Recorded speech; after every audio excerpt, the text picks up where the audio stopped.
Aujourd'hui, nous allons parler de l'inventaire dans l'IO2. Donc, nous allons parler de la préparation de l'inventaire 15 jours avant. Nous allons voir les opérations le jour J, la création d'un inventaire, le comptage, la justification et la bascule avec son édition. Voici ce qu'il va se passer lorsque vous déclenchez un inventaire. Les tables de stock théorique, ce sont les tables dans lesquelles le stock actuel a vécu depuis le dernier inventaire.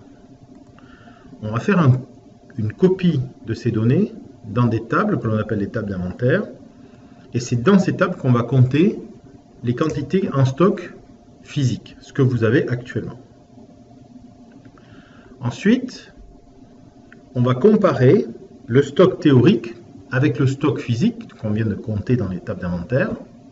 Une fois que les justifications sont terminées, donc que vous avez justifié les écarts que vous aviez dans votre inventaire, à ce moment-là, on va appuyer sur un bouton et on va dire, ben voilà, je veux prendre les données que je viens de compter et je veux qu'elles deviennent mon nouveau stock théorique. Donc on va appuyer sur le bouton bascule et bascule inventaire. Dans la foulée, les éditions vont sortir. Et voilà ce qui va se passer. Les tables d'inventaire vont remplacer les tables de stock théorique et ça va devenir le nouveau stock théorique de l'année.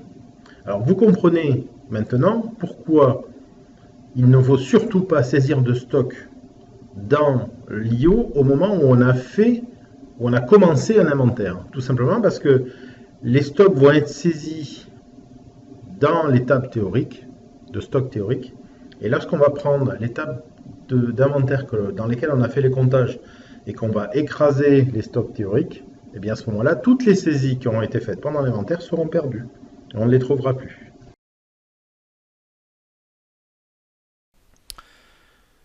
Ce que l'on va voir maintenant, c'est quels sont les éléments qu'il faut contrôler une quinzaine de jours avant, de manière à avoir un inventaire qui se passe bien.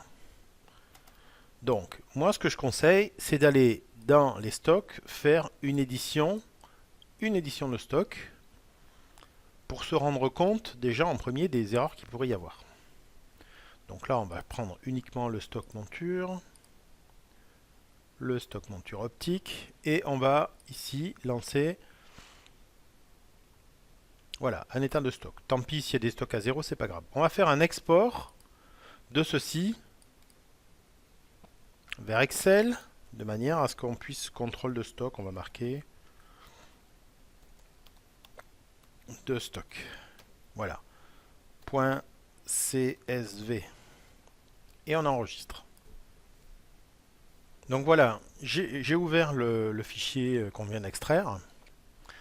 Alors, on peut faire un filtre quand on vient sélectionner ici cette ligne. On vient ici et on clique sur filtre. Ça va permettre d'avoir des petits onglets qui vont nous permettre de voir les valeurs. Lorsque je fais apparaître mes valeurs, je me rends compte que j'ai des stocks négatifs.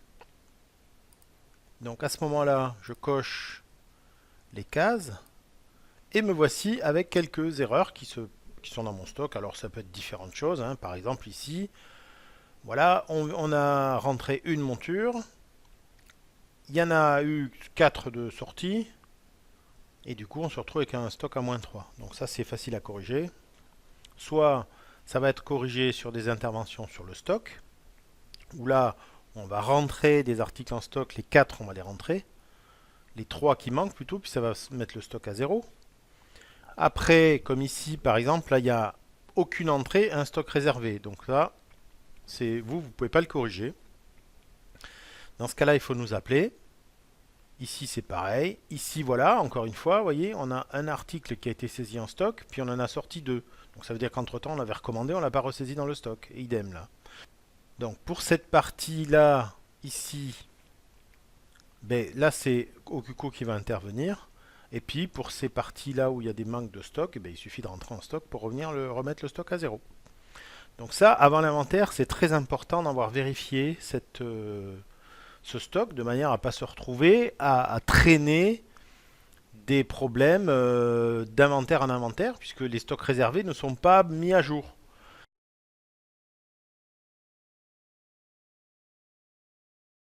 Pour ceux qui utilisent le module Evolutel, il est très important que les chiffres de la veille soient remontés dans l'IO avant de déclencher l'inventaire.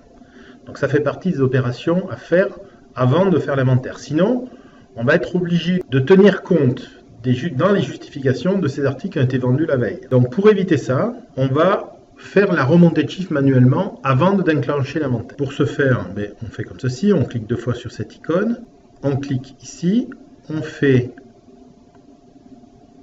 récupérer les ventes de la veille, et comme on peut le voir ici sur le log, ici on a bien remonté les chiffres de la veille. On voit bien que le fichier de remontée est venu. Donc là, à ce moment-là, les chiffres vont se mettre à jour, ils seront inclus dans la base, et quand vous allez les compter dans l'inventaire, eh bien, ils seront présents.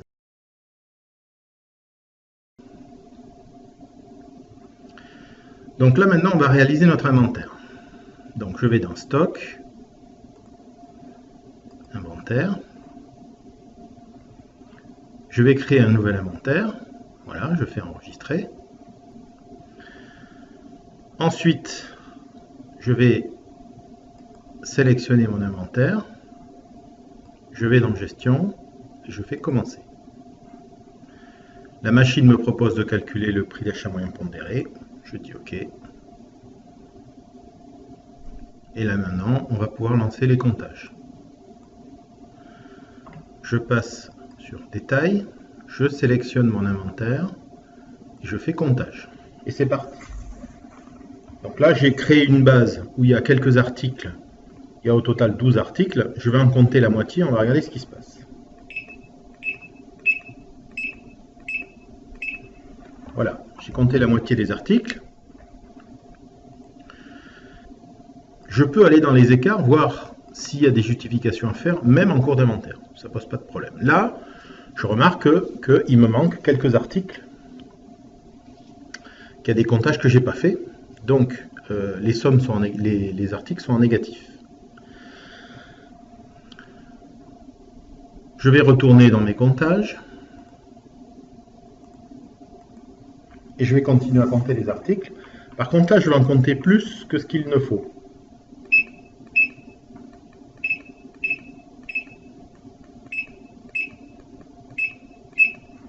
Voilà. Donc là, maintenant, mes comptages sont terminés. Quand je vais voir les écarts, on remarque qu'il y a des articles qui sont en trop et un qui est en moins. Alors ce 1 qui est en moins, c'est peut-être un qui a été volé, qui a été disparu, etc., etc.